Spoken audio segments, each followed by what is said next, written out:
Hey, Peaceniks. Today's guest, the return of Dr. Junkie himself, Ben Boyce. One of my favorite people in the world to talk to. We had a great conversation.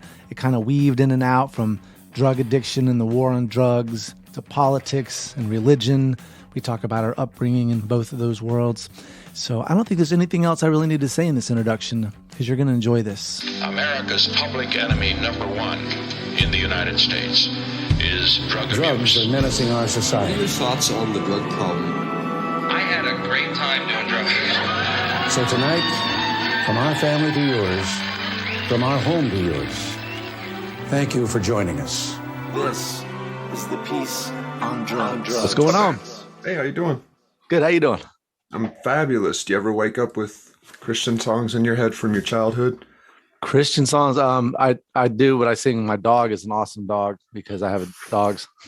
Yeah, this morning was God's Got an Army. It's been stuck in my head all day, but I realize that's probably a Freudian thing because I spent the last couple days listening. I got through your two most recent podcasts, and I was like, man, you are a man after my own heart. It's funny to hear somebody talk about a lot of the same stuff. So we got lots of time today, but I was telling my partner before I came in here, I was like, I have a feeling this is going to end up in religion and trauma and politics and how all of that's related to drugs, but we'll see where it goes. Yeah, we can go wherever we need to go. Everything leads back to politics and religion. And I for a while, I tried to avoid politics on this because I wanted to be more inclusive, and it's just impossible to avoid because I would war drugs. So let me give you a compliment that's well deserved.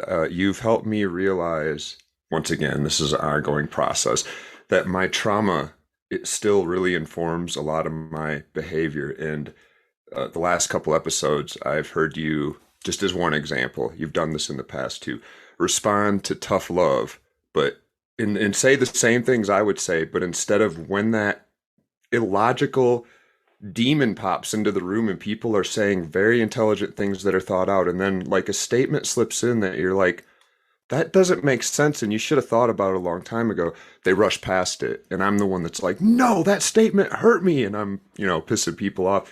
It's been impressive to hear you do it, not just with the tough love notion and push back a little bit, but with some of the ideas of spirituality creeping into places where it doesn't belong. And I mean, you're making me rethink some of my therapy moving forward and how I deal with people when they show up like that. Because sometimes I push back like right now and really hard. Really? Yeah. I'm not exactly sure I guess I'll just do it so automatically. The tough love was, I want to say it was 2 weeks ago, and I'm totally spacing on the names of your guests. I should remember. The author has a podcast, I think, with her husband. Teza Lord. Yeah, there was a Z in it. And it was actually an interesting theory that we're going through this, social patch right now. And I didn't have a chance to read or listen to her talk about that, but you unpacked that pretty well, that she's saying you might look at how a lot of people reach, quote, rock bottom, and that's their turning around moment. Culturally, we're kind of going through this rock bottom moment, and that can be looked at as a good thing. She's not necessarily wrong. I mean, our entire culture is built to push people and ideas and philosophies to rock bottom, to ignore them until things get so bad that they either die and go away, or they do something extraordinary and go away because they fix stuff. But again, I think in the moment I would have been like, well, hold on, let's talk about all the problems with rock bottom. And it was just interesting to hear you say all the same things I would have said, but put it together in a very trauma-informed way, maybe. Again, this is all about me realizing like, oh, these are things that I'm still hurt about. So I get really loud and pushy sometimes when they come up. Right. Yeah. No, when she said that, I thought to myself, I was like, rock bottom for some people is a turning point, but why does it have to get that far? Like, I don't think, for me, I got through my addiction without getting rock bottom. I got into a place that was very uncomfortable and not good for me. And that's why I turned around, but it wasn't rock bottom. I was never I've never met anybody that's been there. I've met a lot of people that think they have. I spent a lot of time in 12 steps, but it's one of those, I use the term demon. I haven't really come up with the right term. These like boogers that show up in beautiful conversations, and you can tell they're rooted. You've heard somebody say that 8 trillion times and you know it's true. So it can slip into thought. And somebody like me is like, can you tell me what would have been worse than that? And there's always an answer. So what Yeah. they mean is, this is as low as I ever got. And in our culture, we've established a language that reinforces going to 12 steps, getting your spirituality and religion right, working 40 hours a week so you can be productive. And part of that is, I hit my rock bottom. And I'm totally with you that if that philosophy works for you, that's great. But I've never met anybody that's been there. There is no rock bottom until you're dead. And that's the unfortunate thing. You don't turn around after that. Yeah, exactly. And that's why when she talks about our society being at a rock bottom or whatever, and that this is our turning point, it's like, I don't think us getting to this place of how divided we are and everything, I don't think that's a good thing. I don't think, like, why do we have to get all the way down to go up? Why couldn't we just start from a higher level and go up from there? But and I don't. I hope she's right in a weird way. I mean, oh, of course I do, and I liked her optimism. There's nothing wrong with being optimistic about the way things are. Yeah. And I do hope that things turn around, but I don't necessarily. I'm a little pessimistic about it because of I talked to my family about it, and they and I can't talk to them anymore about it. Actually, like, I just don't. And there's where, how is this rock bottom in the sense that we might turn around if, and it's not just you did an excellent job of handling this over the last few weeks too, of not letting the trauma, because that hurts. When you and I were both raised in an evangelical household, we learned to wear our religion on our sleeve and our spirituality on our sleeve, and to speak up for things that are morally right. Now, what we were told we learned was speak up for Christianity because it's morally right. But when we moved on in life, this is what I get from your speech too, and I've talked about this, that identity sticks. And when we start to, as you've again talked about in the last couple of weeks, separate ourselves from some of the problematic habits and substance use that we realize is negatively affecting us, we usually realize, oh, I was indeed medicating what I felt like I wanted to say, but I couldn't because I knew I wasn't backing up. We evolve our spirituality, and then we learn to speak about it, hopefully in love. But I think we have, you were echoing my own experience. I've actually moved away from speaking to my family about it because it's hopeless. It has done nothing except divide, and nobody's interested in moving at all.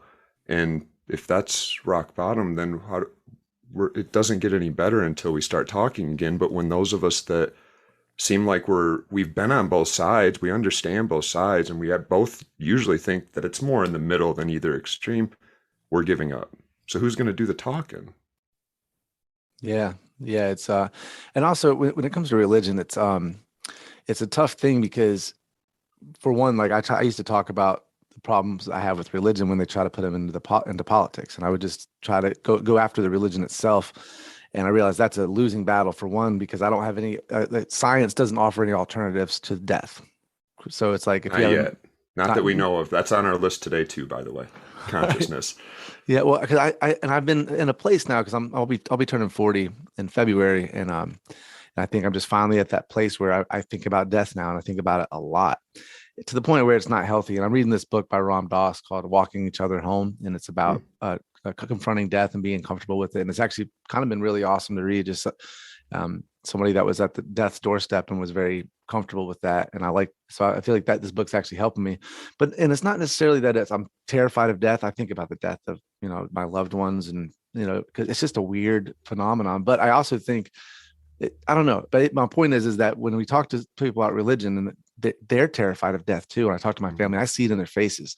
And also what's weird is how some of the most spiritual people in my family are also some of the most health conscious people, because they're constantly worried about cancer and worried about this, and this could kill you. And it's like, you're clearly scared of death, which is also why they're so religious, because they need that to be true, because they're so terrified of losing this. And it's all about, and this is what Ram Dass talked about, it's all about attachments. The more attachments our ego has, the scarier death is going to be. You got to let all that go. But science doesn't offer an alternative. So when I say, well, what we know of. Yeah, well, I mean, as far as a story, like you said, well, eventually one day it may figure out what this all is. Is it a simulation? I don't know. Yeah, which would mean it already did, because the first thing, I don't know if you've dove into simulation theory, but when you talk about taking our religious background and finding something that will make you think that something you had to throw away and you love it, so it's actually in the closet because you couldn't throw it away, you can go get that stuff out and think about some of the things in simulation theory. The second we live in computers or something like a computer, our consciousness is no longer attached to biology. We don't die. That means I have no reason to rush to do anything tomorrow. There's no pain. It's not gonna be life. We're gonna immediately realize we've got to get to work figuring out what life is, because this ain't it. I can go anywhere at the speed of life. I don't smell or look or act like anything. My relatives don't want me around because when I show up with this weird avatar and just sit there, it's boring for me. I have access to infinite wisdom. I think we're going to immediately, if we get to this point, get to the job of how do we recreate that experience and without the fear of death. And in fact, the terrifying fear of death as like the precursor to everything, I don't think it would ever work as well, which means if there ever was a simulation, it would have to be designed in such a way, I mean, presumably, that you would constantly play along. I mean, what reason do you have to play along if you know it's actually still infinite? I'll just die and start over. I'm going to see if I can blow up a nuke or something stupid. You have to feel like this is it.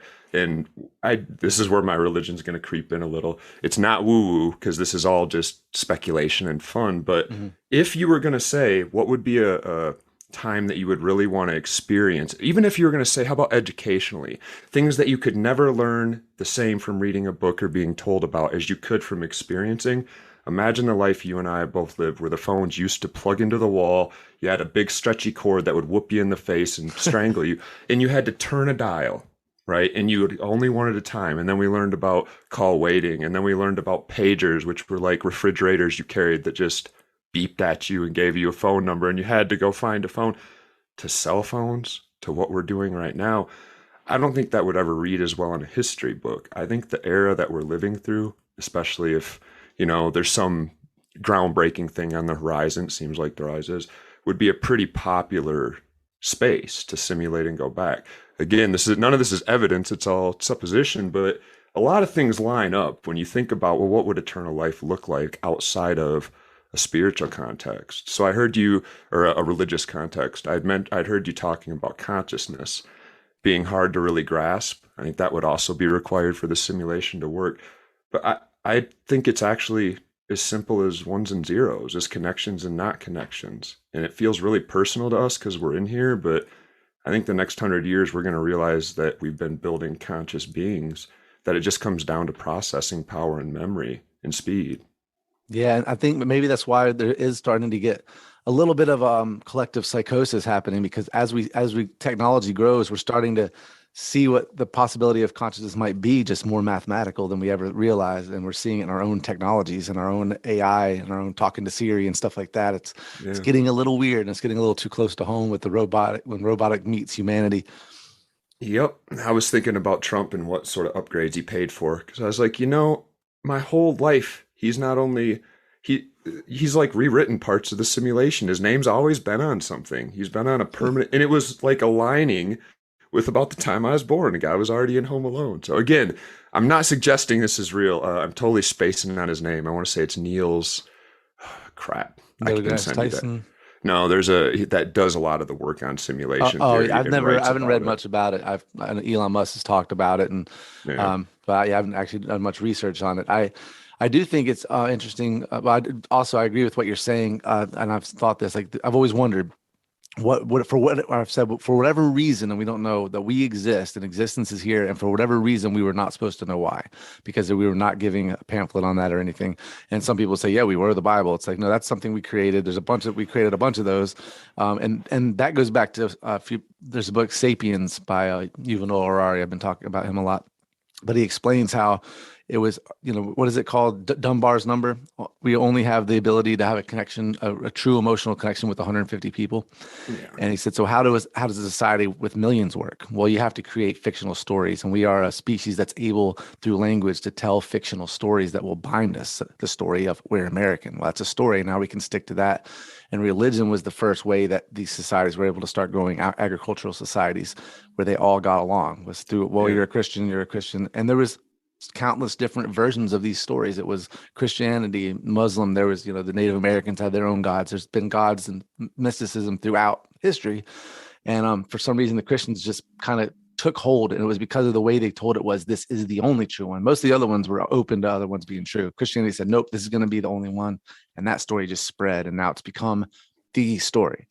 Yeah. And for most people, and they believe it's so true, it's like, no, this was just the story was just a tool to bind people. That's all it was. Yeah, and this is another one of those boogers that sometimes sneak in when people are, in fact, this might be one I've heard you say, and it's not like it's totally wrong. It's just that, like, I'm the guy that wants to be like, what about this verse, and this verse? When people say, well, I really want to be Christ-like. And I'm like, okay, a lot of that, yes, but this is the dude that invented hell. I mean, like, let us not forget that before gentle Jesus, meek and mild, as Richard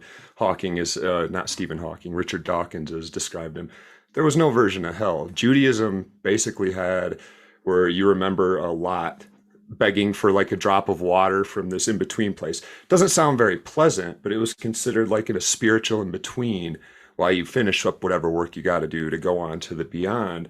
And it didn't work in Christianity until somebody wrote that in, whether Jesus said it or not, who knows. I mean, you've done some cool talking about how his story seems to be a pastiche of winemaking 400 years earlier as a first miracle, right? Right. But I think that has a lot to do with why those stories are written the way they're written. Yeah, and I said I never even put that together, that Jesus, it was the New Testament that where hell came from. Because I've never read the Bible through and through. I've read it, a lot in Sunday school, different parts, but every time I try to read the Bible, you're not supposed to be able to read it. Yeah, well, it starts with the stupidest story, and I can't get past it. It's like, all right, there's Adam and Eve. They have 2 kids, Cain and Abel.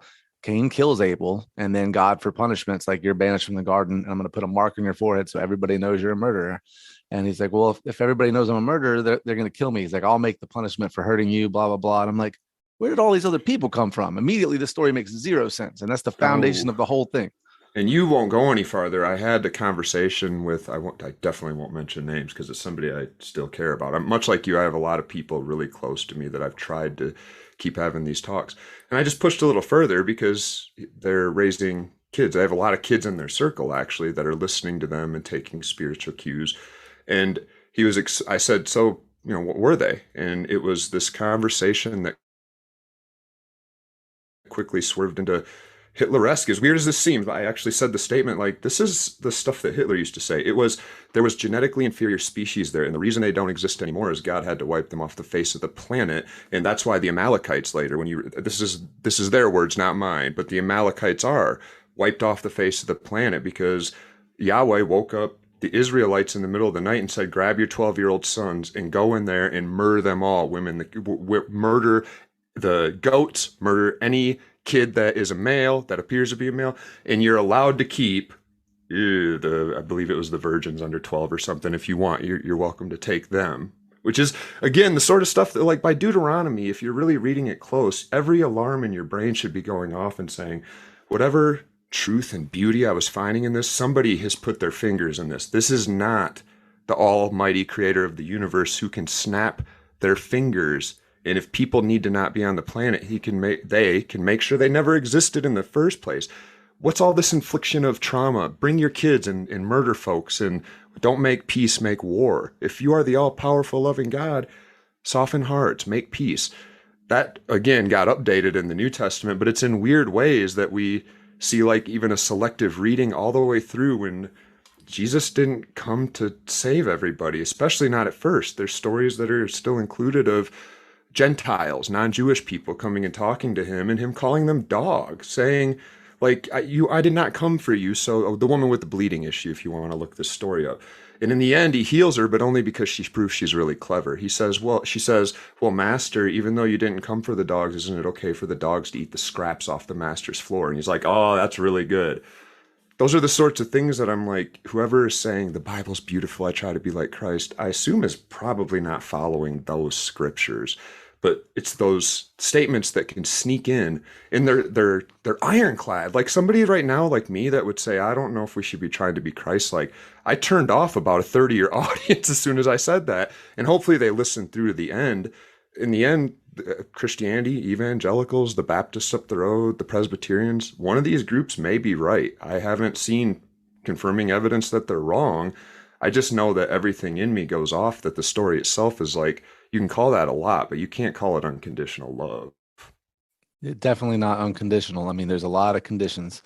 And like you said, when you talk about, I mean, there was a lot of genocide in the Old Testament, and it was by God himself. Right.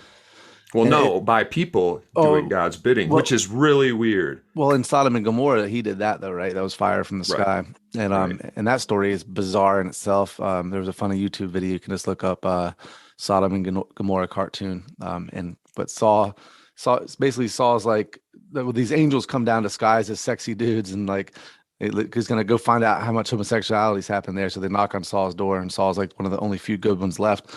And Saul's like, everybody's banging on his door to have sex with these guys, and he's like, no, don't take the guys, you can have my virgin daughters. Clearly whoever wrote this has never met a gay person in their life. Right. And but yeah, back to your point, which is like, wait, so Lot was the good one? Yeah, he gave his virgin daughter to a mob to rape, to protect. He tried that, but they didn't want the daughter. They wanted the dudes. Yeah. And so then God decides to destroy the city and turns back and says, you're not allowed to turn back and look at what I'm doing. And his wife turns back, and he turns her into a pillar of salt. Yeah. Which, again, if you just stop there, I guess you can say, well, there was probably something outside the city where there was a big burn mark that people said, oh, it looks like a pillar of salt. And the story grows, right? But Right. what that parable, because it's included there, it's an object lesson. It's a metaphor. You're supposed to read it and use that to establish morals for your life. That means when somebody is being tortured to death, and you know in your heart, or you've been told it may be God that's inflicting this thing, which is another weird line that creeps into many churches.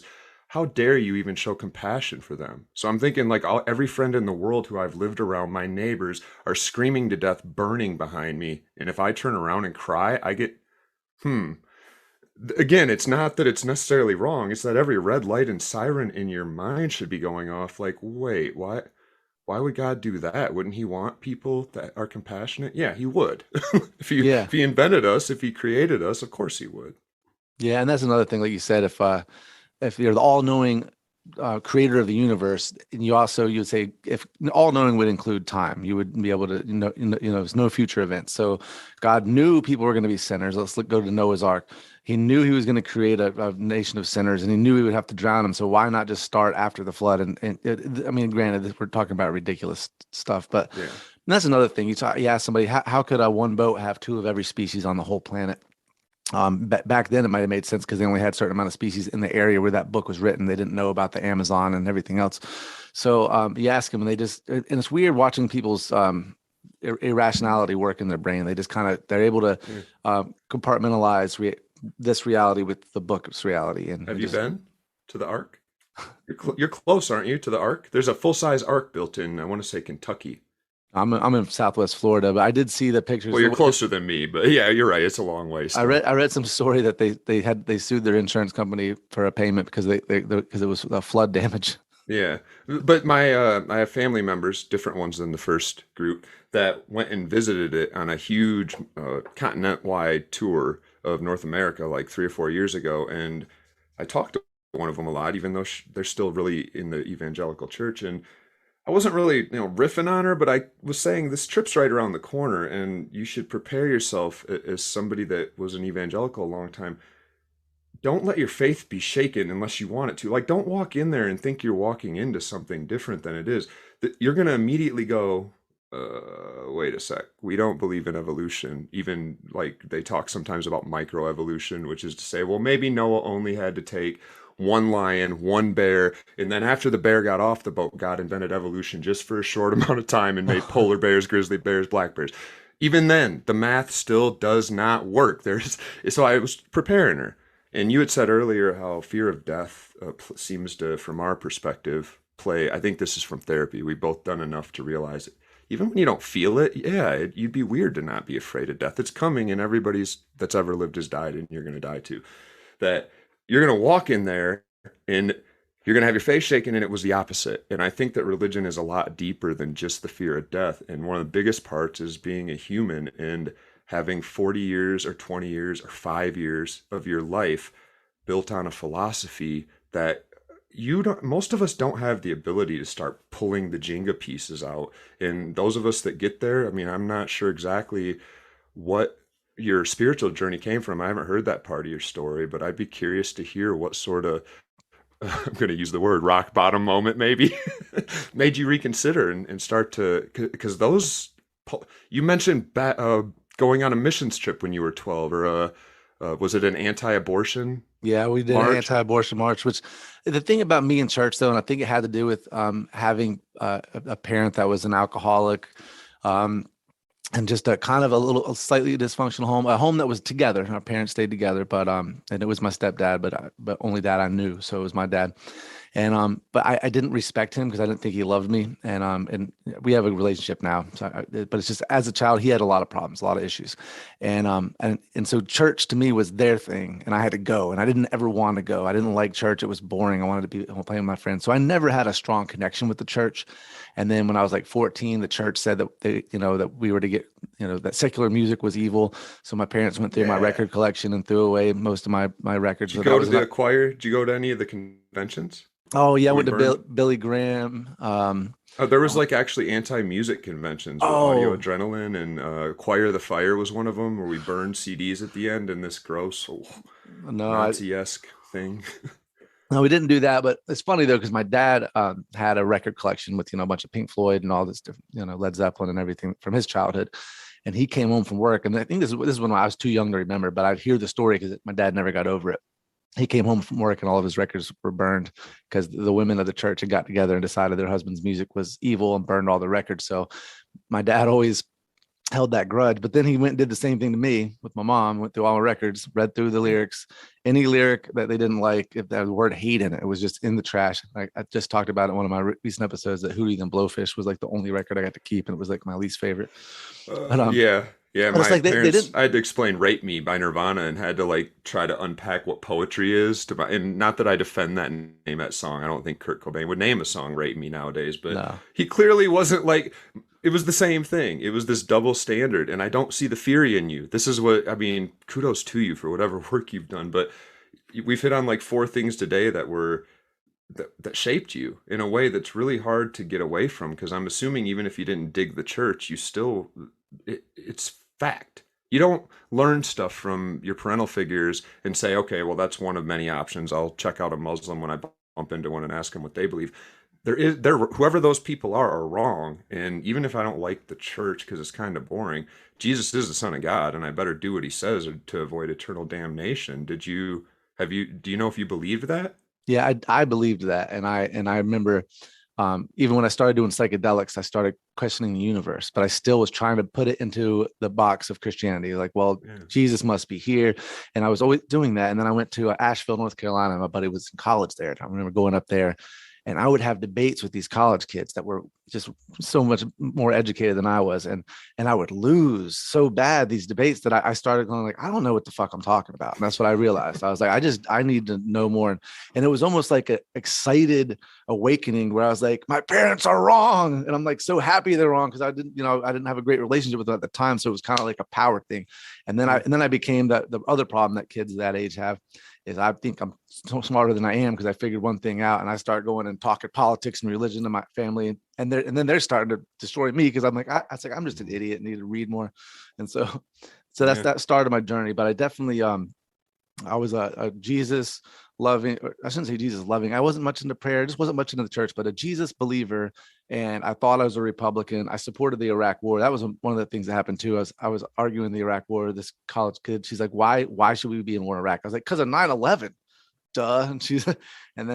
And I got destroyed in that one. I was like, and that's how powerful the church is, because those are those boogers that you just have heard it enough from people you trust that you don't. Who has time to read everything that you hear? You can't. You have to construct your reality from a group of people you can trust. But this is where that bitterness that I was talking about comes from, and honestly, where my early problems with addiction came from. And I mean, like, I had to go farther with Christ, because when I got in prison, there is no other drugs there, and I mean, that was it. I was like blood-bought, born again, the Bible guy who'd hold Bible studies and pray over people and get other people together through my whole prison sentence. And it was after I got out, it was the same. I mean, I was immediately addicted again. It was like, okay, well, maybe it is time to question some things, but it wasn't until I married. My wife had a daughter who is multiracial. And so, as any good Christian, when our kids, my son's only a year younger than her, so they were, I want to say like 8 and 9, really young. You got to raise up a child in the way they should go, and they will not depart from it when they are old, as Proverbs says. So, we offered to pay them to read not just any book, but chapters of the Bible. So, if they read a whole book of a secular nature or whatever, we give them like 10, $20. Whereas if they read a thick chapter of the Bible, 10, $20, it was a lot easier. And it didn't take long, whether my daughter was clever enough to just look up where these verses were or what, but for her to come and ask why God invented slavery based on race in Deuteronomy, we were like, he didn't, as any good Christian would say. Right. And she said, you may keep slaves from the nations around you, but not from your own nation. And she said, how would you know they were from the nation? Oh, shit. Got it. And that was like the beginning of a long process. And it was exactly what you talked about. This, and learning is a drug. I mean, it's just, I'm impressed that you didn't have like those jarring, traumatic moments that I feel like still define my life that I struggle to get over, because everything was this upbringing that led me down a terrible path because it wasn't working, but I kept doing it. So now I had to do heroin and Vicodin, every other drug I was doing, and moving away from that. Whew. Yeah. And so you're saying that basically your children taught you kind of, they pushed I think they pushed us. Yeah. And it was, my wife was a little behind me, but I started doing what you're talking about. I got a book called, Misquoting Jesus, which is like it's been around for 30 years now, but it goes through the history of updates and updates and updates and updates, and how, for example, virgin is just a misquoting and the change of language that's happened, and then the rewriting down from young woman to virgin. But now it's like you can't say Mary wasn't a virgin, because for some reason that's attached to many people's minds as like that's one of the sacred arguments. How dare you? All right. Those things we start talking about at the beginning that pile up real quick when you read it closely, and you're like, burning cities to the ground, commanding the Israelites. At one point, he had them trick a neighboring tribe, a neighboring group, into having peace only if they agreed to get circumcised, right? So everybody, the old men, the young kid, have to get circumcised. And then the next day, when all the men can't fight because their dicks are cut half off, they go in and they kill everybody, right? Again, under the command of the good Lord. They just pile up so quick that you're like, all this just sounds like somebody that was like, I need to be in charge. I need to make sure that anything I tell these folks to do, they know that they better do it without question or else. And we've just slowly moved forward with that to where we're at now. We've cut out a lot of the good parts, and King James got rid of those. And now you're that same guest. So here's your kudos, because it was a really good interview and she was fun to listen to. Had mentioned that like you can find anything in there. I mean, really, you can see people defend anything. And that's before the Bible codes, which I don't know if you lived through that little chapter of, if you take every 1,100,842nd letter and then take one off every time and go all the way through the Bible over and over, you can spell out words like Hitler 1939, and that's evidence. Again, using the English translations of books that were written in Hebrew and Greek. Makes no sense. A podcast about drugs, right? This is the drug nature that I think has a lot to do with why people enjoy it so much. It's not just that it gets rid of that pain of death, but it gets rid of anything. I mean, what other drug can you take when you're tired, when you're too uppity, when you're too caffeinated or whatever, when you're in pain, when you're enthralled, when you're driving, when you're whatever? It is always available on demand. You can take it in 2 seconds and nobody even knows. Yeah, religion is the opiate of the masses. I mean, I don't know. It's just such a bizarre thing that we believe in. Like you said, we've created the story, and the story becomes more and more powerful the more they have to have the virgin, right? Because that makes it an immaculate conception. That makes it has to be God, the Father. And then you have the cross is just the imagery of the cross. And actually, I had a Jehovah's Witness on. They said they don't have the cross as their image, and he was an ex-Jehovah's Witness, I should say, because that's a whole another crazy cult kind of version of the religion. But they actually had him. Different. They had him Oh yeah, well, the difference is that when he left the church, his parents wouldn't talk to him and they excommunicated. So Sounds familiar, doesn't it? well, my parents never did that. Like when I Didn't they? It's a different form. well, no. As far as religion, when I told them I didn't believe it, there was no backlash as far as that, other than they'll still try to talk to me about it. Be like, Well, and no politics, right? So you're right. I'm fishing around here. I use this term self-disciplined silence, where in my evangelical church, I was taught if you say these things, you can talk about anything. We love to talk, but the second you ask the obvious question, you're shut down in a way that is pushed aside, and you learn pretty soon to just shut the hell up about that stuff. Stay on the safe ground, or people aren't going to want to talk to you at all. So hopefully you saved a lot of years, but it's hard to believe you haven't lost a few relationships from just saying what probably felt like it needed to be said. Honestly, I've had a lot of arguments with them, but never once have they led to us not talking. It's just, and they're willing to have the fights. If I want to bring up politics or religion, they're gonna have that fight with me. But the thing is, there's no winning, is what I realize. It doesn't matter what information I bring to the table. They're not going to buy it. If it's a Trump thing, or what Trump said this, they're going to say you're watching the wrong news. I'm like, I listened to a recording of him on the phone with the Board of Elections guy, and they're like, you're watching the wrong news. So I realize there's no reality in which I'm going to change their mind, and so therefore it's better to just not bring it up at all. Yeah, what do you make of that? Because this is something else I haven't quite heard you talk about directly, but I think we can do this in a safe way. I also, again, think that maybe Trump is. I haven't seen evidence that the creator of the universe did not call this man to be the all-powerful permanent president. I really doubt it, but I haven't seen any confirming evidence. So that's what a lot of people believe. This is God's anointed president.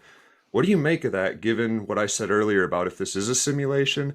He isn't somebody nobody had ever heard from about. My mom had heard about him, and she has been kind of outside of, she doesn't watch TV, isn't big on movies, doesn't watch the news, and never has. And she knew very well who Trump was. He's a rich billionaire, has divorced many wives, cheats on people, throws money at problems, all the stuff that he'd be like, yeah, I do, right? Like, that's his image. He's the man. He fires celebrities from jobs they don't even need. They knew who he was. What do you make of that being their guy? It is a very strange thing because I watched it happen, but what I think it is that people that are susceptible to being very religious have a part of their brain that is, they called it what are they called, mental something. Anyway, the idea is that once you start believing stuff because you want it to be true, you open up your mind to believe other things. So once you've created a brain that's easily susceptible to bullshit, and that's what the evangelical people are primed for. Then this guy came along, and I watched it happen. When he came along, when he's in the primaries, they said, we don't like him. He's not Christian-like. He's not, he wasn't the Republican that they liked. But once he became the guy, they all started switching, and they opened up their brain to accept him. And once they did, he went into that same brain space that their religion was at. And now you see Jesus is my savior, Trump is my president. So it's like they've put him right there beside Jesus, and he's. I don't think they did. I think somebody did that for him. Like in a marketing way? I think that the right people, I think he did it. I think the one thing Trump is, well, maybe more than one, but one place I have to give him his dues is he knows how to surround himself with the right people. Whether that is find some yahoos to tell you, oh, just say the election was stolen. And it was, believe us, right? Because that's why he's not going to go to jail, I don't think. If he doesn't, it's because he can always, and he's always had this luxury, privilege, to say, I'm just following the advice of people I was paying to tell me what to do. I'm not an attorney. I'm not a political degree holder. I don't know what election results look like. I just know these people who I trust. You can arrest them if you want. Oh, I got nothing to do with them now. Yeah. They told me, and I think the same thing happened on the front side. I think he knew how to say some very key statements that not only, I've heard you mention that it was really weird from our perspective. We thought this was a deal breaker when he said, stand back and stand by, and will you do renounce and denounce white supremacy? And he was like, I just know there's talked about the dog up the street or something. Yeah, it was weird. Dude, it was a layup. It wasn't a layup. He was really good at keeping a big group of people who by themselves would never have a majority vote, because often all of them hold one or two really radical views that the rest would be like, nope, keeping them all on the same team. which is why all those people that went in the Capitol were nothing to the people that I know that were outside and are still proud they were outside, or the people that have told me, man, we wished we would have gone, and to this day we wish we would have gone. We weren't going to go in and break stuff up, but we were there. I think that's what he did. He brought a group of people on board, and then once you've gotten in bed with somebody and based your reality on X, Y, or Z and had those arguments we're talking about, it's really hard when we're talking about things like racism or sexism or religious discrimination against other groups while claiming victimization at the same time.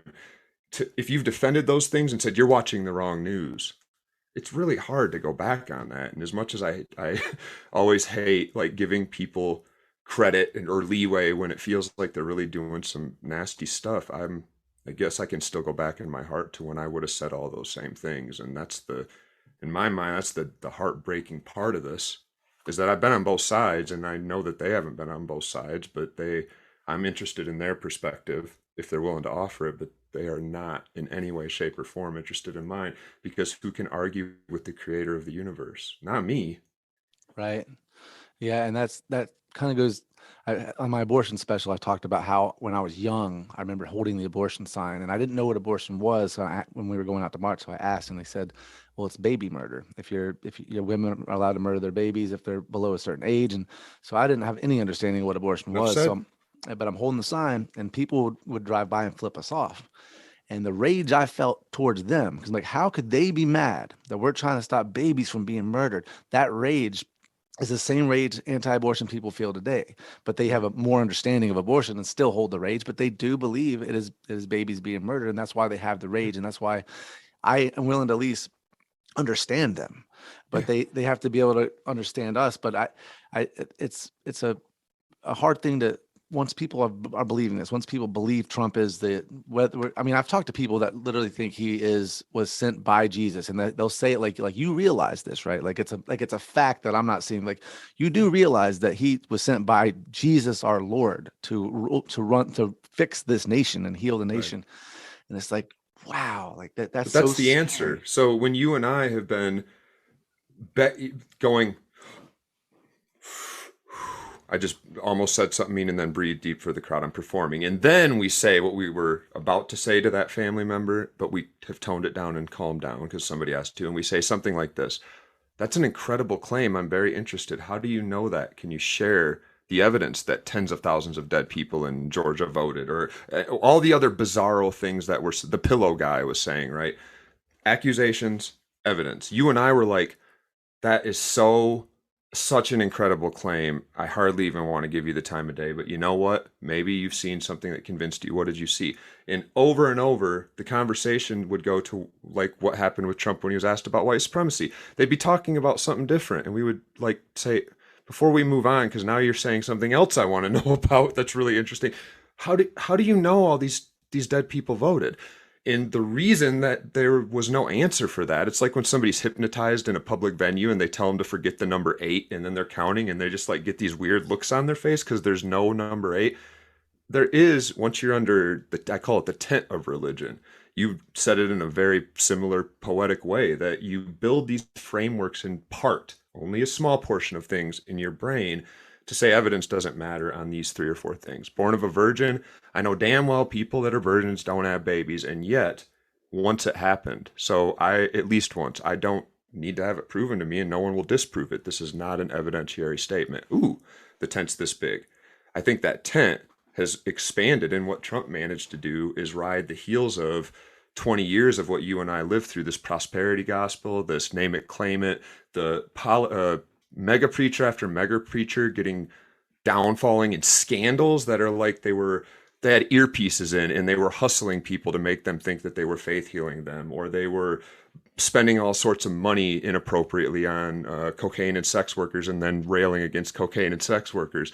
We saw over and over it happened, and yet if you point to those people, evidence, that's not what we're talking about here. We're talking about a different area of the brain that is quite similar to what happens to us when we're deep in an addiction. And the logic is gone, right? The substance that once worked so well to relieve whatever, the whatever has gone through the roof and the substance stopped working altogether, and yet we keep going back. What's up with that? It's not evidence.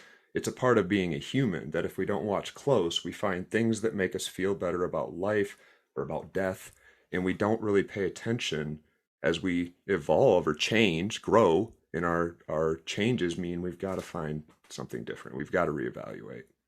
Definitely. And it's hard for people to reevaluate themselves when they don't see themselves as having any problems. And I think that's one thing that helped me out. And honestly, through my drug use, I've realized that I'm able to look in the mirror and ask, are you thinking about this right? Are you, and sometimes it's like, no, I'm not. I need to reevaluate myself. I need to, take a look at myself. And I remember, have you read 1984, George Orwell? Yeah. And I think he called it, I want to say it was doublethink, where people could Yeah. hold two contradictory ideas at the same time. And when I read the book, I was young, and I remember thinking, well, this is kind of foolish. Like, it's a great book. I'm liking it, but there's no way that could be, people could Me do too. that. Me too.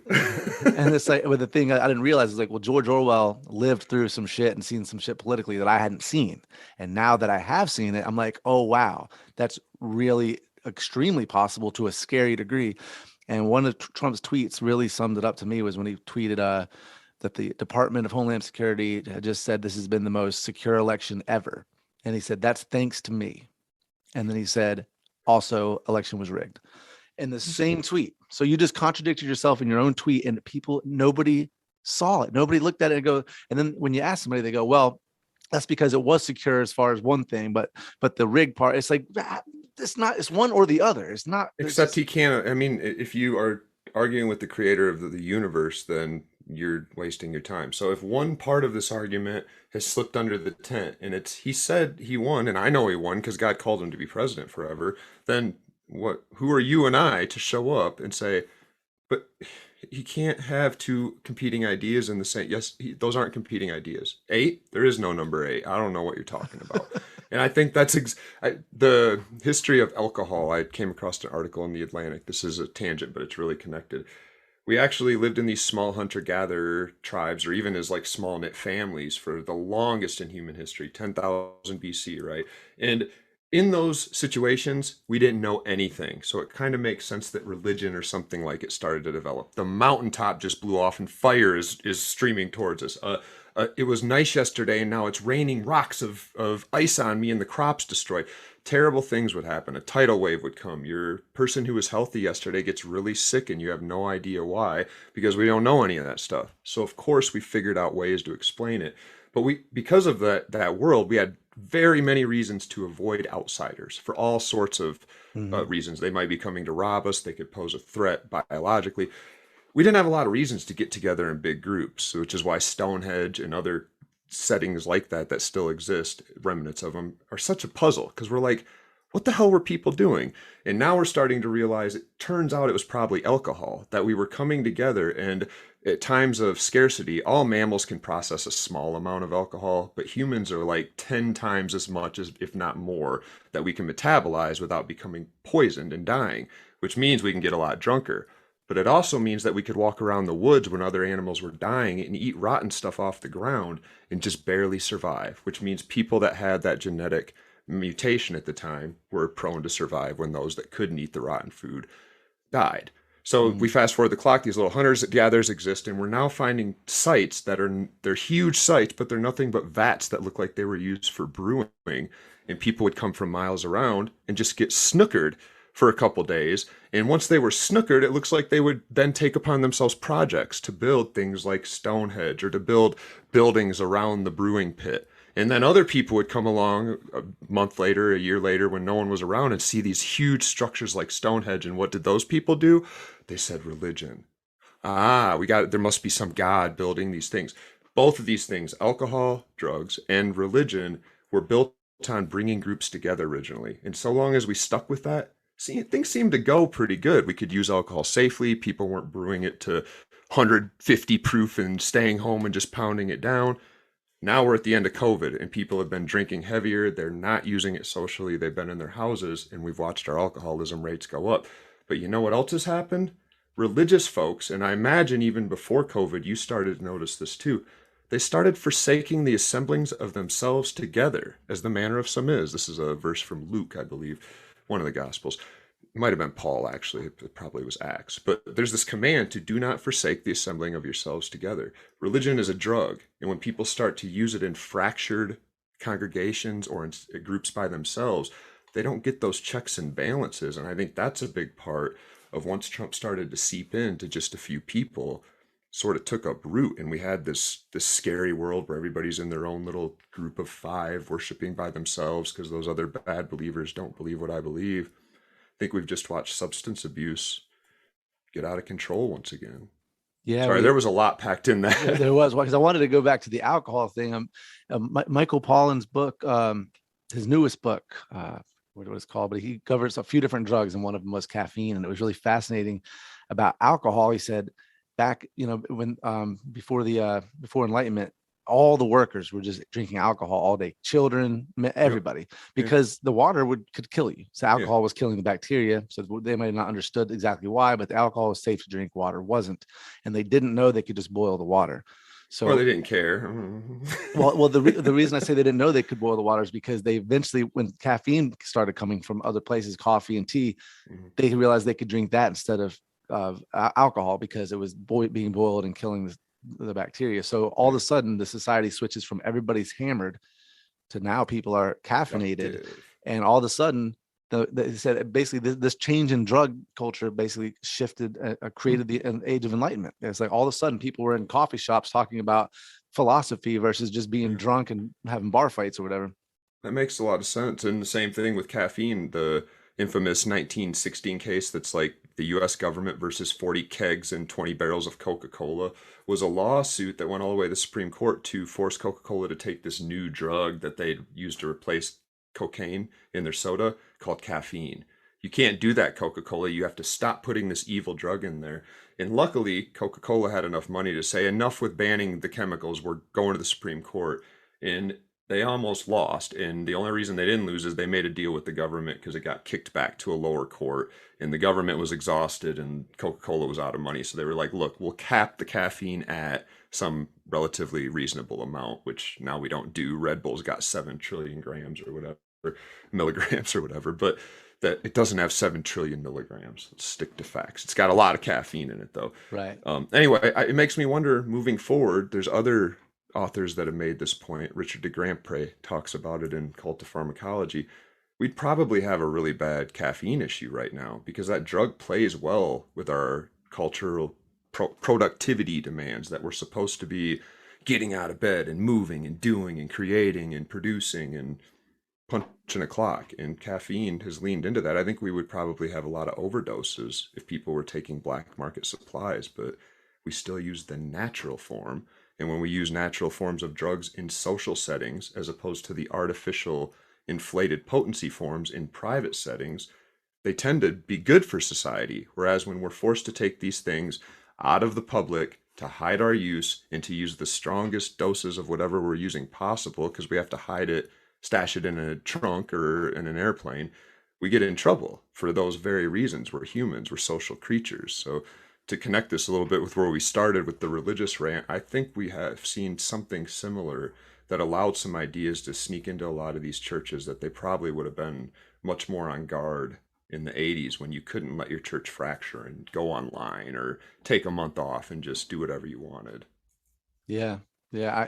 About the caffeine, I wonder, because I've never had a problem that I've noticed if I quit drinking caffeine where went through any kind of withdrawal from it. But Michael Pollan talked about how for research for his book, he quit drinking coffee and actually felt miserable for the whole, I want to say it was like 3 months he quit. He never felt right not having it. And everybody's different, right? So like I have horrible withdrawals from opiates. I shouldn't say horrible, but I have withdrawals from opiates, and I can't stand them. Even we're going to get into kratom here in a minute because but I can't stand opiate withdrawals. Alcohol, I should say I've abused when I was young, went on benders, everything, and now I drink it regularly. But I can quit anytime I want, and I take days off, and I have zero effects from alcohol withdrawal.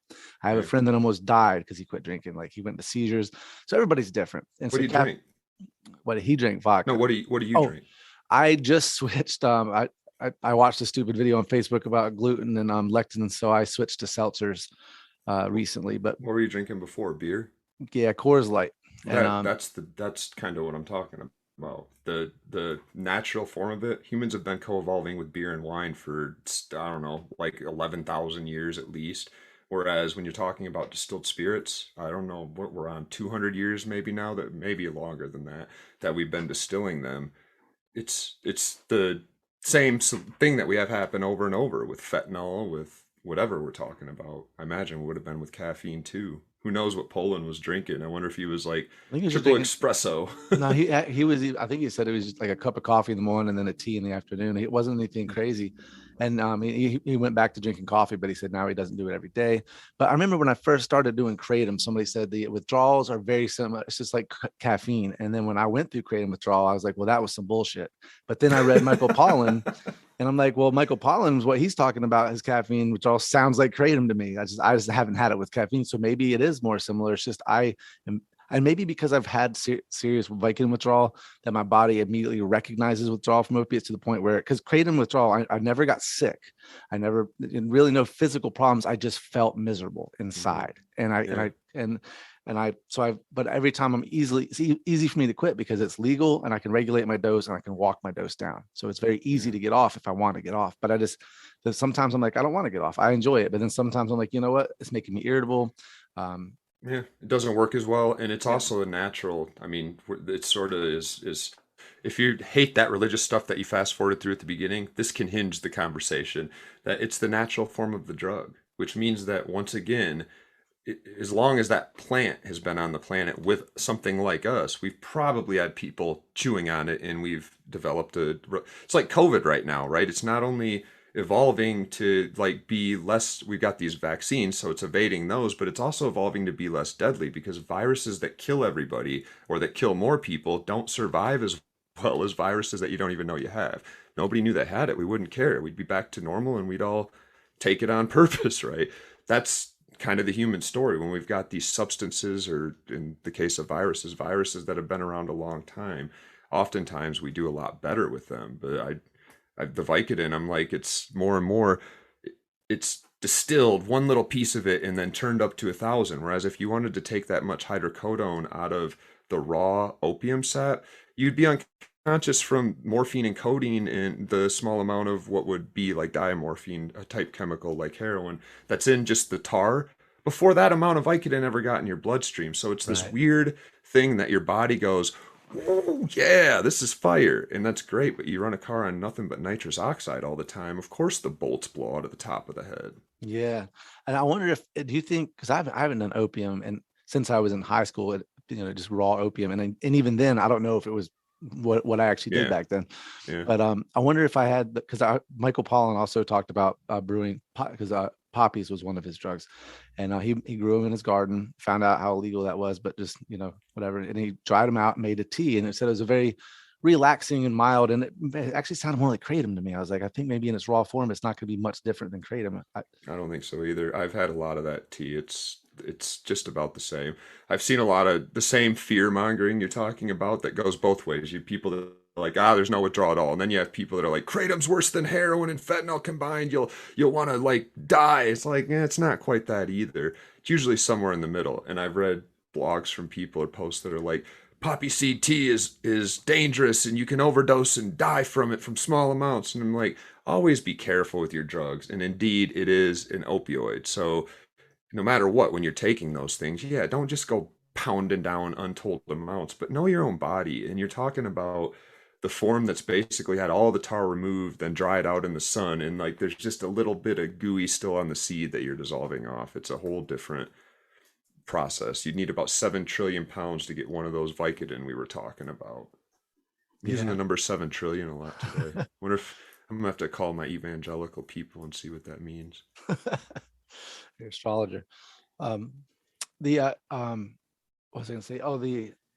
Oh shit, I lost my train of thought about the kratom. And I was just gonna say that I was on Facebook, or not Facebook, I was on Twitter, and I was talking about the kratom ban that the FDA was trying. I was trying to get people to sign this petition, and I said kratom's a non-morphine derivative opioid that's saved a lot of lives. And I can't remember who it was some Kratom Alliance or something messaged me and was like, please stop calling it an opioid. It's not an opioid. I'm like, well, it is, because it reacts on our opioid. But also I said, I understand what you're saying though, because of the negative connotation. So I will stop using that word, because I see what you're saying. It's called, maybe I might be causing harm, but also it's like, but it is an opioid, is it not?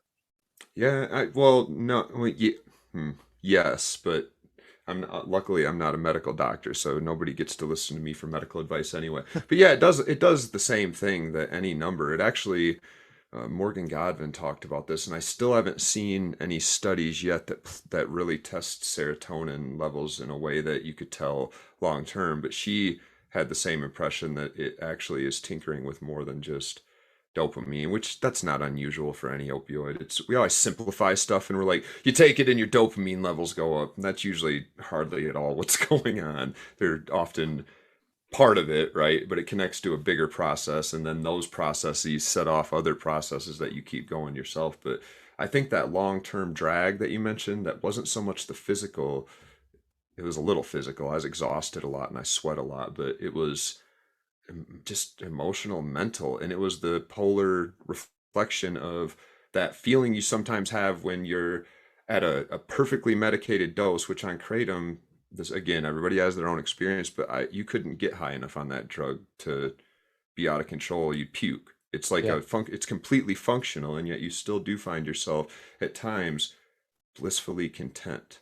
Never high. And that's something that a lot of non-addicted people don't even know what the hell I'm talking about, because a lot of people just get to be content all the time. But for addicted people or people that have struggled with different emotional or mental struggles, contentment is like that.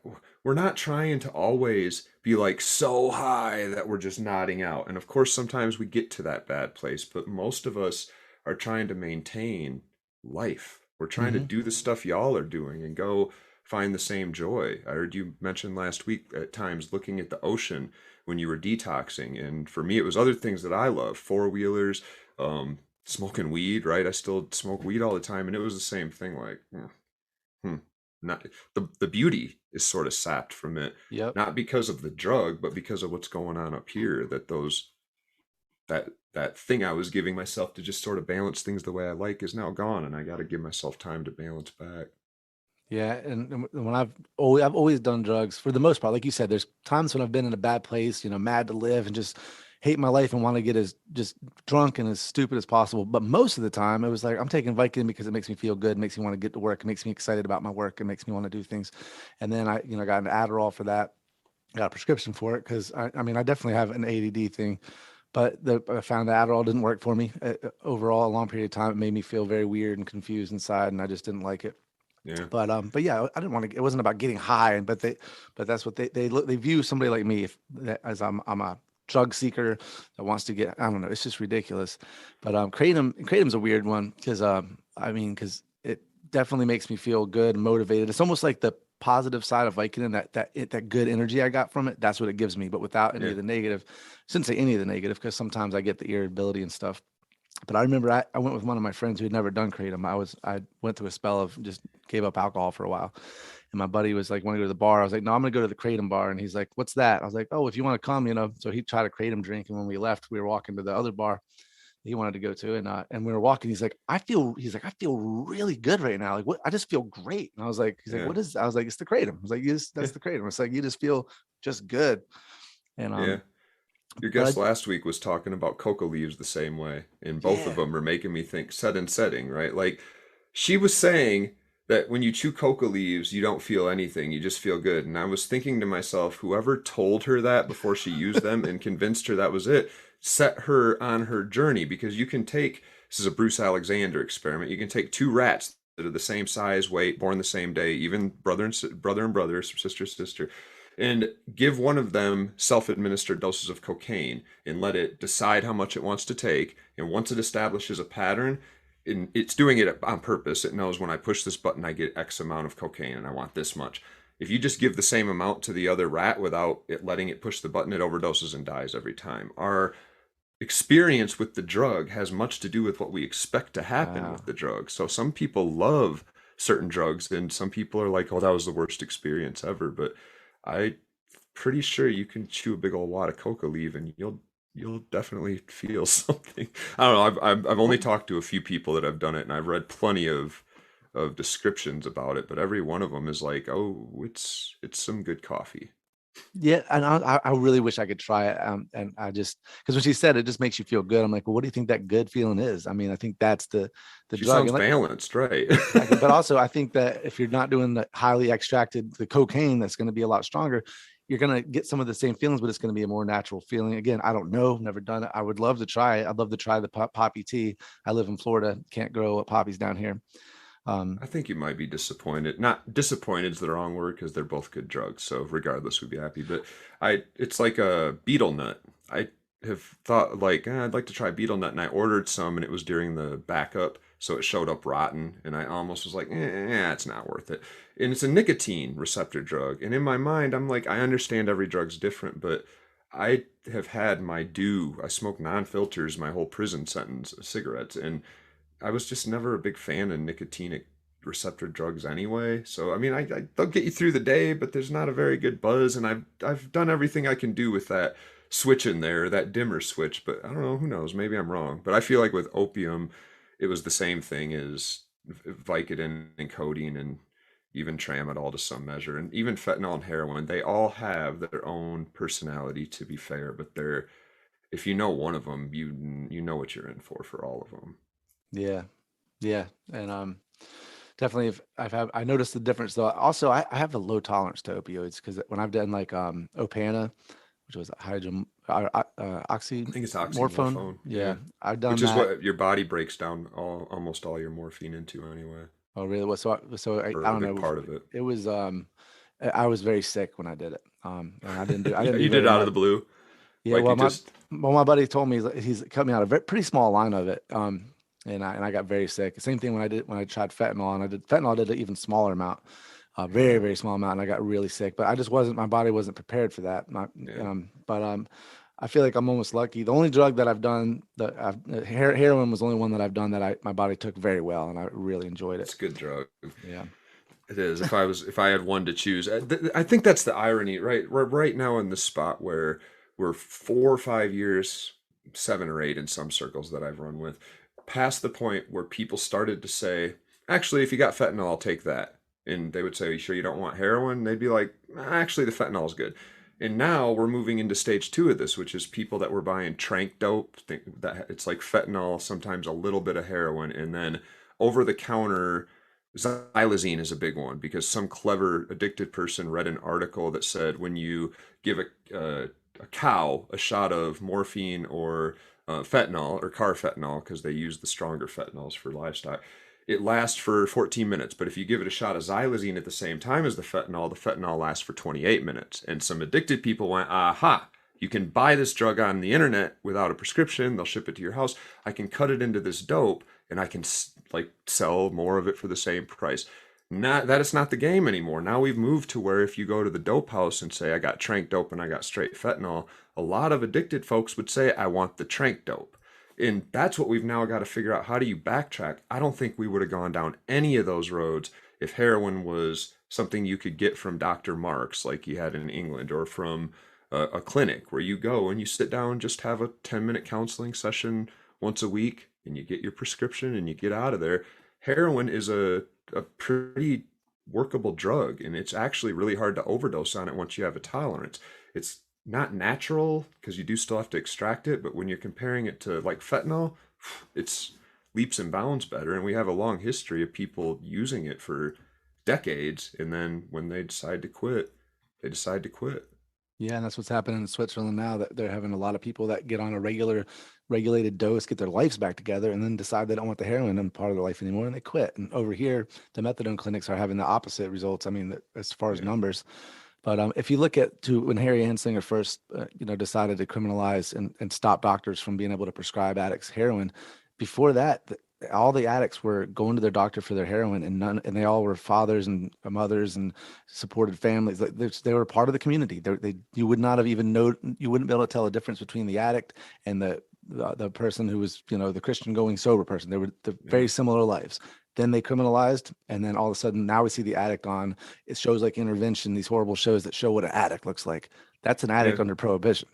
And it's timing is everything, because the late 1800s, there were still Civil War vets around. And when you think to yourself, addicted person, words like junkie, which I try to reappropriate a lot because it's been applied to me a lot, you have an image that pops into your head, whether you want to admit it or not. It's worth your time to look closely at that image, because sometimes you can learn some stuff about yourself you could work on. We've always had an image of that. And if somebody would have said heroin user in 1890, the image most people would have had is grandpa with his arm missing because he was in the Civil War, or my friend up the road who takes cocaine and morphine every day because his face got blown half off in this cannonball fight during Gettysburg or whatever. Those were the people, by and large, that were using these substances and then reestablishing their life. And if Harry Anslinger would have showed up 20 years earlier and said, we've got to fight against this scourge called heroin or cannabis, people would have been like, get the hell out of town. I know people that use it every day. But around the 1900s, we saw not just those Civil War vets start to die, which made those stereotypes available, but we saw the gold rush in California and the subsequent silver rush in Reno, which is why the Asian immigrants came over to work in those, and they brought the process that we had actually given them of smoking opium with them. That's why opium dens were first outlawed in the West. And in the South, we saw Mexican immigrants coming in to work some of the fields, and they brought the practice of smoking cannabis, which, as you know, Harry Anslinger said, let's call it marijuana. Yep. That sounds really scary. And suddenly, yeah, those stereotypes were up for debate, and he just struck when the iron was hot, and it happened to coincide with pharma saying, wait, so if these drugs are bad, that means we might be able to make the same drugs and charge a lot more, and then you and I got to take Vicodin instead of opium as kids, or we got to experiment with fentanyl, which probably wouldn't even exist. Yeah, well, it still would, but it would exist for heart surgeries, and that would be about it. For capitalism, to get people out of the hospital faster. Yep. So we've created a world where addiction is where it's at, and the question is can we get to a place that looks back? Can we go backwards? Can we go back? Can we reverse the war on drugs? And it's going to be a hard road. We're seeing it with cannabis, and that cannabis is an easy sell. And it's still not so. I mean, still a lot of states aren't doing it. We still have people locked up for it. This Brittany Griner thing, I was hoping it would shine some light on our own drug policies. But every time I see the story in the news, they refuse to talk about. We're not looking in the mirror. We're saying these Russian people. Now, granted, she wouldn't have got 9 years in prison here for that, but there are people serving those kind of sentences here in prison. Yeah. The flip side of this is rich too, because the people that say, well, yeah, but we shouldn't trade arms dealer. There's some irony from that. I don't think we should trade him. I'm not weighing in personally. I'm just saying there's some irony to a country like the United States saying, oh, the last thing we want to do is like let somebody who's selling guns to the wrong people in exchange for this drug user who's also being but that's the pretzel we're in. So yeah, when we think moving forward, I don't know. We're right back to where we started today, which is like, well, how do we, if this is the proverbial rock bottom culturally, there should be a pathway up. We should be able to look up right now and see a very clear, and I don't see that. I see a V. I see a splitting, a fracturing that maybe gets further because those of us that were trying to wade into these debates, and those of us like you and I that are honestly more equipped than most people, we have personal life experience in both camps, and our hearts have been in both camps. We weren't just like, I guess I'm in church. No, we both fully embraced it and believed it and fought for it and spoke about it. We can't reach our own people and even get them to hear our voice. And we've had to be like, I guess the world right now is no talking at Thanksgiving dinner except about the Yankees. Yeah, I think the thing that changed with COVID, the thing that really changed was that people's lives were personally affected by politics in a way that never had happened. So now when you have that political discussion, it's not like, we agree to disagree. You're on that side, I'm on this side, whatever. Now it's like, no, if your guy was in charge, I'd be out of a job and I'd lose my house. And they start getting mad and they're like, and then they're giving all this money, inflation, I can't afford this. So it's like now people are so affected by what happened. And it wasn't, the thing is they look at it as political, but it was an epidemic that we didn't understand, a pandemic that we did not understand. We didn't understand what the illness was. And then they look at it, they go, well, it was overblown. It was, I was only killing, you've heard all this stuff, but it's so people, it became so political that people were, that now you talk politics, it strikes a chord that was never struck before, Yeah. And I don't know how we get back together if it's a third party candidate or here's the real terrible thing that you and I'm sure you've thought about this too. Those tricks worked way too well. And already the liberals are starting to employ some of the same stuff and using the rhetoric of the rules are out the window. Look, the Republicans aren't going to play by them, so we got to do the same stuff. And so what happens in 5 years when a Republican comes along and starts crying election fraud before the election's even taken place. And you and I are now suddenly like in the middle going, what the hell is going on? And the people around us say, no, he's right, or they're right. That person did have the election stolen. And you and I are like, is there evidence? It doesn't matter. Remember Trump? Oh, here we go. Yep. There's got to be something that moves us forward. And the terrible thing is, historically, it's assassinations or terrible events. It's 9/11, or it's Martin Luther King Jr. and John F. Kennedy dying, and we all collectively go, oh, or it's the Civil War where tens of thousands of people are killed for this thing that we're like, we still haven't really figured it out 150 years later. That's the terrifying thing, is when rock bottom does show up in this country, it seldom is a time when anybody comes together. We're a country built on, fuck you, I'm blaming somebody for this, and I'm going to come get you. Yep. We're doomsdayers and issue deniers and drug users. Yeah, I honestly, I have anxiety about the future of this country with the next election, this election this year, and then the 2024 is exceptionally, I'm unoptimistic about it. But and also what you said about the election being stolen, that Trump did come out and say before the election, he came out and said that he wouldn't, there's no way he could lose if it wasn't rigged. And when he said that, I was like, well, so he just told us what his plan was. He told us that. He also, I believe, he bought stopthesteal.com before Hillary, election with Hillary. So he already owned that. He was prepared to say that with Hillary, and he was surprised that he won. And also, and I brought this up to Republicans, I say, let me ask you this. The Republicans had the executive office, they had the House and the Senate and the Supreme Court. How, and also all these states in question, they also held office in all those states like Georgia. So how were the Democrats able to pull off this steal? And then and you think that would just be like a mic drop, like, yeah, that can't happen. And they're just can't like, argue with God, my friend. That's it. You can't. And it's just like, well, they're like, well, the Democrats are just that clever. I'm like, well, if that's the case, then maybe they should be in charge. I don't know. I bet that one lands well. Yeah, but that's kind of, I mean, what you just did, that thought experiment, whether that was a real conversation or like an ad lib of many, that is human nature. We respond eventually to snark. It doesn't matter how much you try to just be like, yeah, but we have to stick with evidence. Well, yeah, but are you sure?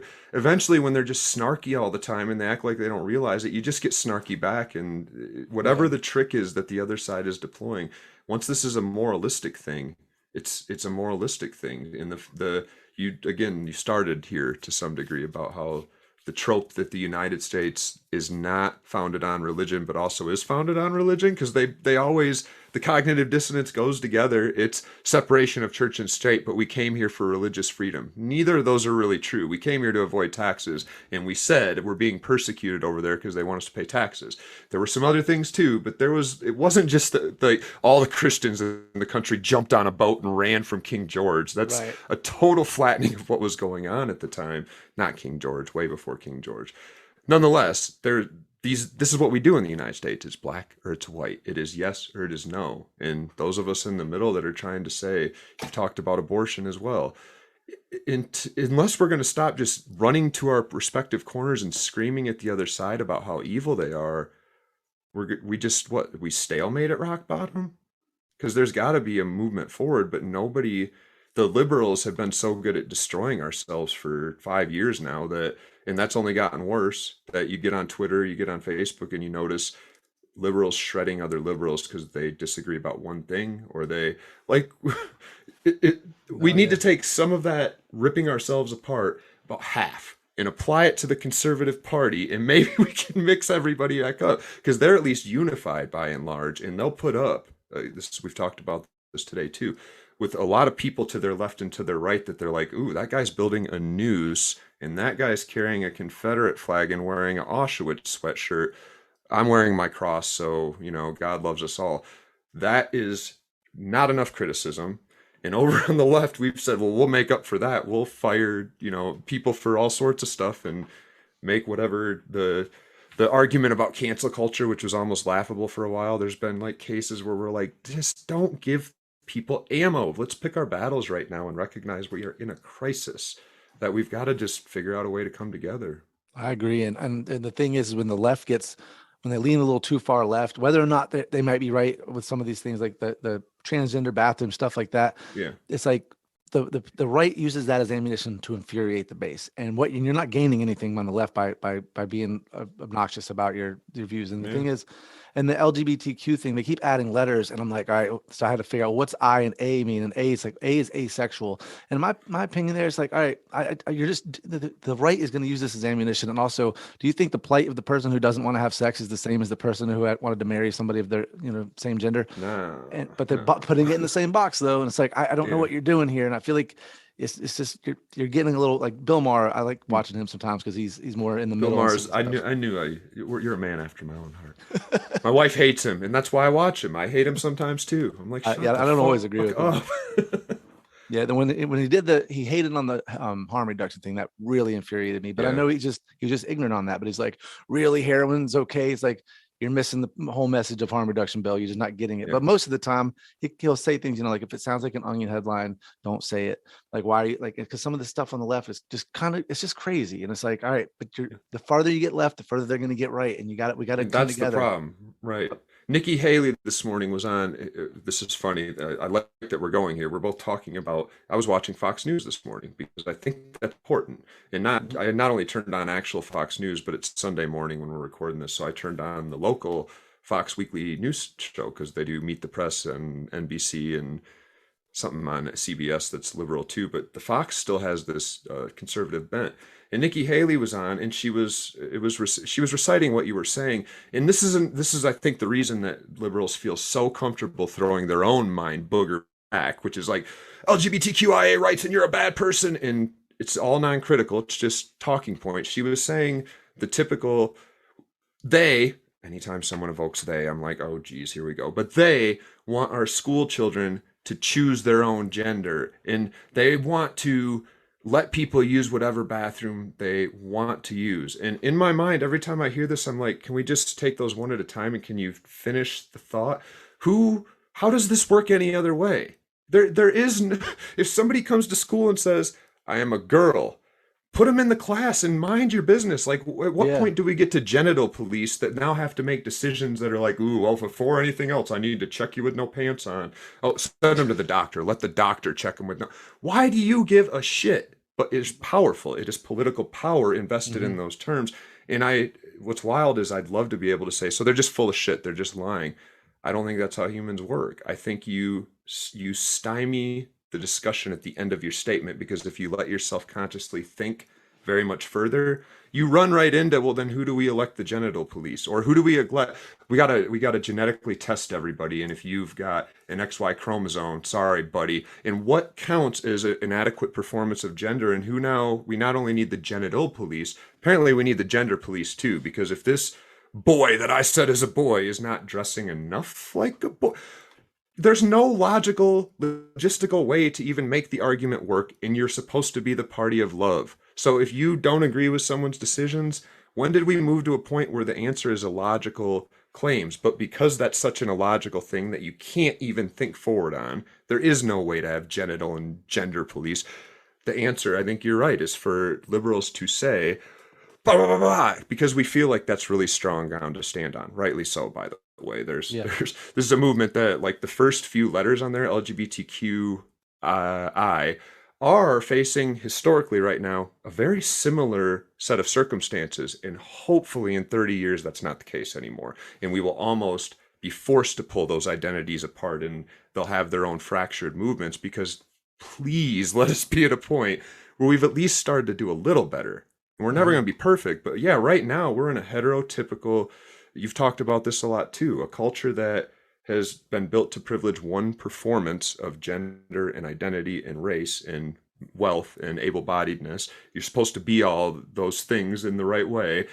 But that also is, like said, let's never acknowledge it. And for goodness sake, let's teach the kids at a young age the perfect way to not notice that they're not acknowledging it. Let's send them to abortion rallies and before they're really old enough to critically think about it, so that the people that flip them off cement those beliefs. I went to Detroit when I was 12 and spent the weekend knocking on doors and inviting people to what I was told was a free Carmen concert until they got there, and it was a tourist trap. It was like, buy our t-shirts and CDs and here's the offering plate coming around, and same sort of stuff where I'm like, I knew that was identity. I mean, what else had I done at 12 years old that was that instrumental when people would say, well, what did you do last summer that was big?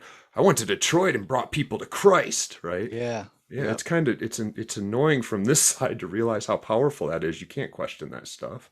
Yeah, and it is that they get you when you're young. They want to cement it, and it is funny too. I remember growing up, I didn't believe in Santa Claus because my parents were told by the church that if we believed in Santa Claus and we found out he wasn't real, then we would actually not believe in Jesus. And or we would Clever. question Jesus. But the thing is, I think that they actually got it wrong psychologically, because it makes sense when you say that out loud. But the idea is that if I believed in Santa Claus because I wanted to and because they told me, then I'm creating a place in my brain that believes in strange bullshit, and it makes Yeah, a place more. So the Jesus that thing would feels actually be more good. cemented. Yeah, exactly. Yeah, And things that feel because good. I mean, and also the Santa Claus story is much more fun for a child than the Jesus story, which is kind of scary, the Yeah, hell and fucking yeah, crucifixion.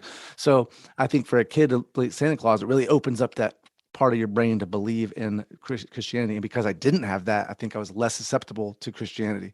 So it actually had a interesting. reverse effect. And I don't know, I'm not a psychologist, but just from things that I've read, I'm like, it kind of makes sense, I think. Yeah, that's deep because yeah, we learned it the other way, and it was just fear based. So it was Halloween, it was everything. Like, well, there's people that believe that, and there might be spirits out there that are part of it, but you're supposed to shun all that stuff. The Easter Bunny was an attempt to steal Easter. And it's funny how all those things are, it's what we're talking about. They actually, the closer you look, what really makes you angry is that it wasn't just misleading in a way you didn't notice, and that was really powerful. So you just believed it without question, but it's usually covering up some harm from the past, where often Christians appropriate these holidays from other cultures, rebrand them, put anybody in jail that doesn't agree by the new rules, and then get offended when there's an Easter bunny because capitalism comes in and does the same thing, right? We've always celebrated solstices, which is what Easter is, and Hmm. it's always been sort of religious centered, but time and again when Christian groups have showed up places and seen these quote pagans celebrating it with their own way, we've been forced. Same thing with the Dia de los Muertos and Halloween here. We don't have those histories really available to us. And when some Yahoo like me shows up and wants to talk about them, our privilege starts screaming, I don't want to hear this thing. I don't want to think past. They want people to be able to say whatever gender they are is what they are. Keep going. Walk Yep. me through why that's a problem or how you're Right. going to avoid that anyway. Yeah. Well, the fear mongering on their side, what they're trying to tell the parents is, look, it's going to become a fad and your kids are going to think they can fit in. And I'm sure there's a small Cool. percentage of that'll happen. But guess what? The kid's going to grow out of that if it's just a fad. And then the kids that don't grow out of it, it's because it was real. So it's like, Sure. again, not a problem. Oh, my kid wants to wear a dress. Let him wear a dress. You How know does it's that? their body, right? Right. Yeah. But that's another conversation. Oh, don't go there because I'm It's already only hitting it's at only it. their body when they're in the womb. That's when it's their body and their right Fair to live. enough. Once they're Yep. born, nope, no rights, no Yep. individuality, and it better be a Christian. And that's another a weird thing about Christianity. Not a weird thing. Why it works so well is because the story says this is the only God, and if you're not this God, you're going to go to hell. And your job as a Christian is to go spread that word. And therefore, the coexist stickers that I liked when I first Yeah. saw, I realized they don't work with Christianity and Islam and these religions that are all or none. It's just Yeah. they're not able to coexist very well. I'd love to write this book someday and draw the lines between. I have to find some more way to do it in love because that trauma I was talking about still comes up. But I think that what we're seeing right now culturally, and not just Trump, he's just a symptom. It could have been any other Hmm. person. It was that identity is what people wanted right now, and they use their religious and spiritual identities to say that's why we want it. I see that the lines, the roots we've been drawing today between the tent of faith, as I said, or the part of your brain that you build in a way that says this stuff doesn't need evidence. And in fact, evidence is not welcome over here. Different way of thinking for just some things. I think that learning that at a young age in the way that we learned it is directly responsible for where we're at culturally. And that's an awful scary thing to say for some people because it would mean that I don't think we need to get rid of religion, but I think that we've got to do some looking in the mirror and figure out a way to be more responsible with our drug use. Not just religion, all drugs, but maybe that'll be the era we're moving towards where we start to recognize like, no, seriously, all drugs, even the ones you take every day and that your ma took every day and that her ma took every day and that the pastor takes with you on the weekends. Yeah, I think if we could get to a place economically that was more inclusive for everybody, because what comes down to, if people have enough and people have happy lives, they're not going to be so angry about politics. They're not going to be so angry about their religious beliefs Yeah. if they're living happy lives. But a lot of people are just not living fulfilling happy lives, and they're using their own inner anger to out to and what's going to come up is going to be their politics, whatever they think they can be mad about, they're going to be. So we need, and the idea though, another reason why I'm a liberal is I think we need to figure out a way to tax the billionaires and get some of that wealth back down, to more equality. And then I think we'll see a society heal. So I think if we don't do that and we try to go after the politics or the religion itself, we're not going to win that way.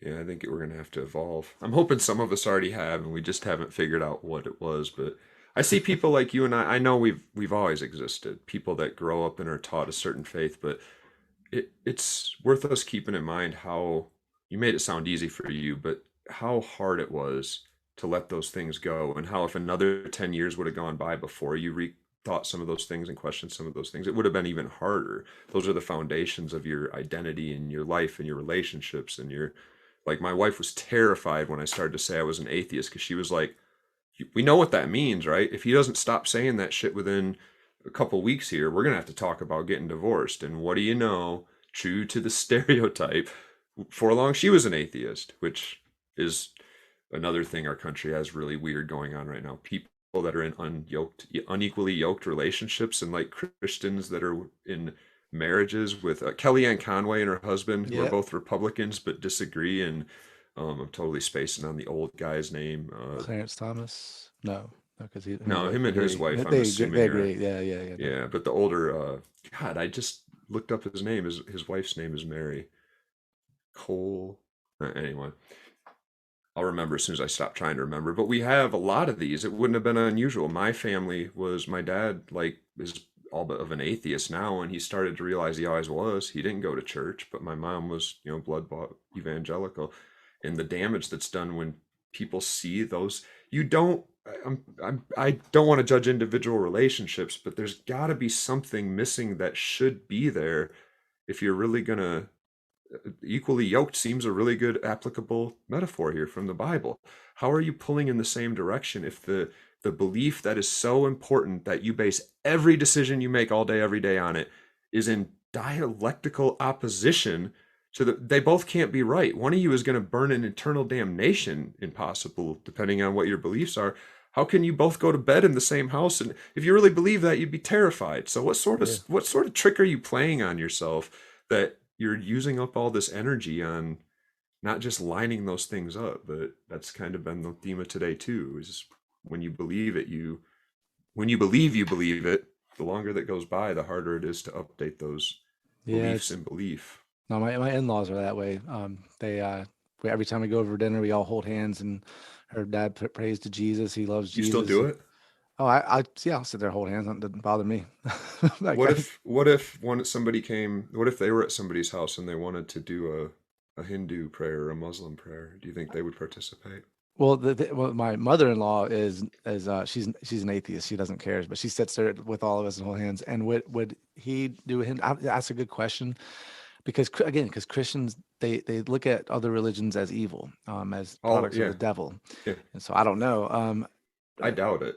And that's the only reason I say no. When people ask to pray for me, I'm like, you're welcome to make yourself feel better when I leave. But I would not feel comfortable asking you to engage in my religious rituals. I'm not sure where on earth you think it was okay to ask me to play along. And I think that, again, I'm not saying this is you, but the reason I made this move is I found myself sitting with those people and I felt like they were reading me as moving. Like, maybe this is the moment Ben comes back, and it felt like I was not being true to myself. And as soon as I could defend that rhetorically with the tricks I'm doing now, which is to say, I don't think my family would let somebody, if I showed up and said, I am now practicing Eastern meditative religion, I'd like to do a spiritual religious ritual with you, will you join? No, not a freaking chance. Well, can I just bless you with these blessing stones and this anointing oil of the god Krishna? They'd be like, no, absolutely not. Get out of our house. Yeah. I can return that favor. That's what I was raised to do, in all honesty. I was raised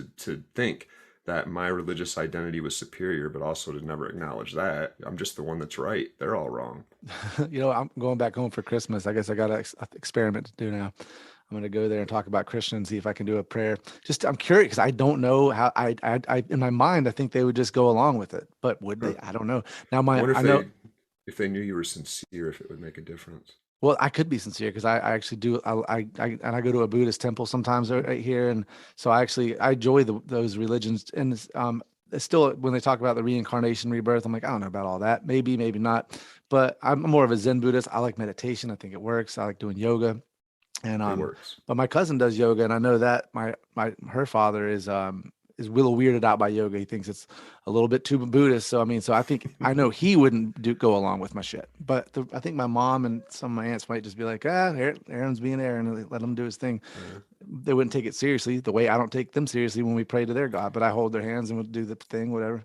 And that's why you're so much, you are not as awful as me. Like, you seem to have a softer demeanor when these things pop up, and I'm like, I am so tired of you tricking me at 8 years old that Heaven's Gates and Hell's Flames, the movie they produced, was like, showed people a dad picking up their family from church and then drinking a beer on the way home and then crashing the car, and the family goes to heaven while they scream as he's dragged down to hell. I'm like, oh, those things are just still bitter in my mouth. But the flip side of it is I was somebody that loved the drug, from speaking in tongues, slaying in the spirit, all that stuff. We'd march around the church, and one person would interrupt the singing sometimes with a message in tongues, and then we'd all sit in silence, kind of look around for a minute or two until someone else said, "My children," and like translated the tongues, I guess speaking for Jesus to all of us. It was, talk about one accord. It was like being at the original Woodstock. Yeah, and it does something. It's definitely a powerful thing. I never did the speaking in tongues thing, but my family does, and or some of them do, and it's not very common, but sometimes it'll happen and they'll talk about it. It's just so weird to me. But and as far as me being like an asshole about their religion, when I was first, went the other way when I was like 20 years old, I was the outspoken, like, this is a bunch of bullshit, and I was mad about it, and I was like, and I would call them out constantly, if anything. But now it's like I've just kind of went away where it's like, I'm not going to change their mind. They're not changing my mind. I'd rather have a good relationship with them and just be happy in their presence, and them be happy in my presence, and not constantly question the one thing that they're holding on that they need to be true because they're so scared of death, or whatever they're scared of is why they need that so bad. So it's like, I don't know. I like it. Yeah. Well, let's wrap this up because I got another podcast at 2:00. Yeah. But Ben, it's always great talking with you, man. Yeah, this was fun. I'm sorry I hijacked it. Like I said, your last two episodes were really good. And man, my God, you got 56, 57 now. Keep it up. And I don't know how the hell you read as much as you do, but you're always talking about another book that I'm like, well, I got to buy that now too. So keep up the good work. I will, man. I don't know if you're into prison movies. I got a book that I can send you a draft of that's about Shawshank and Orange is the New Black, and how we learned how awful prisoners are from that stuff, that comes out next year. So if you want a copy of it, let me know. I'll send you one. I actually like to buy it just to support what you're doing. Cool. What when's it coming out? What's the name of it? It'll be called The Spectacle of Punishment, and probably March of 2023. It's due. The draft is due. I should be working on it right now. It's due in like 6 days. I'm like, it's probably good enough now. I love the concept, man. It sounds fucking awesome. All right, so yeah, and also, I hate that we didn't get it up in Colorado. That was my fault. I just I traveled funny. I get it. Yeah. If I would have known you'd been hiking, I wouldn't have invited you on a damn hike. I always, when people are here from out of the state, in my mind, I'm like, they probably are intimidated of the mountains, but like, you're in Denver and you want to go. So I'm always trying to figure out a way. I didn't know you'd been in Aspen the day before, or I would have said, I'll just come over. Yeah, my buddy lives in Snowmass, so we went up hiking up. He took us all hiking up there, and it was really, really absolutely beautiful. I'll get at you when I'm in Florida, maybe, if we get out that way. Yeah, and also I'll be back in Colorado next time. I figured out what the problem was. I actually flew in Friday, but I wanted me and my wife to have a night where I'm like, it's just gonna be us, because then we're gonna get it with my friend, and I want to get it with Ben. First day when we come in is when I need to get up with you. That way I'm fresh, I'm energized. Like, let's get up, let's hang out. All right, I got ATVs too, so if you guys want to, I could go riding up in the mountains that are only about 45 minutes away. Let me know. That's Colorado. There's hell yeah. It's so funny too. We were just watching a TV show last night, and they were on riding 4-wheelers, and I asked my wife if she's ever ridden. She said no. I was like, oh, you got to. They're so much fun. Yeah. So I just brought it up yesterday. So yeah, I'm your guy. So yeah, cool. I appreciate it. Let's do one on my show. Maybe we can get into the Kratom a little bit. All right. Schedule somewhere down the road. Yeah, let me know. Cool. Talk to you soon. All right. Talk to you soon. Later. All right. As always, if you enjoy what we're doing, go to Apple Podcasts and give us a 5-star rating. Follow us on Instagram, Twitter at the Peace on Drugs Podcast. and go to www.thepeaceondrugs.com/subscribe. Subscribe to our newsletter. Thank you so much for joining me. We're going to let Twiggy Branches take us on out. You pay for what you get. You pay for what you get.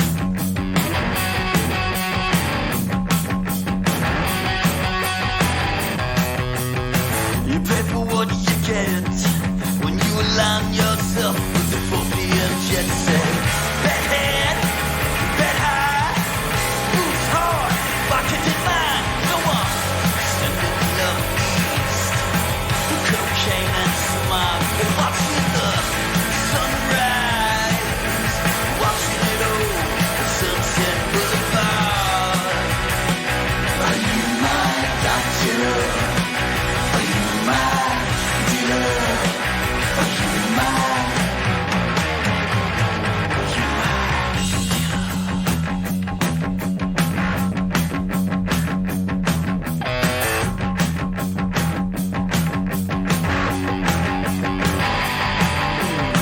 You pay for what you get. You pay for what you get.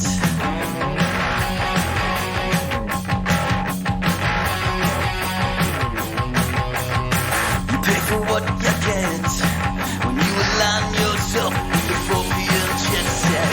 Bad head, bad high, moves hard, bucketed mind. Go there, send it in a breeze, and by the grace of God, I'll see the sunrise. I'll see the sunrise. Are you my doctor? Are you my dealer? Are you my doctor? Are you my dealer? Are you my doctor? Are you my dealer? Are you my doctor? Are you my doctor?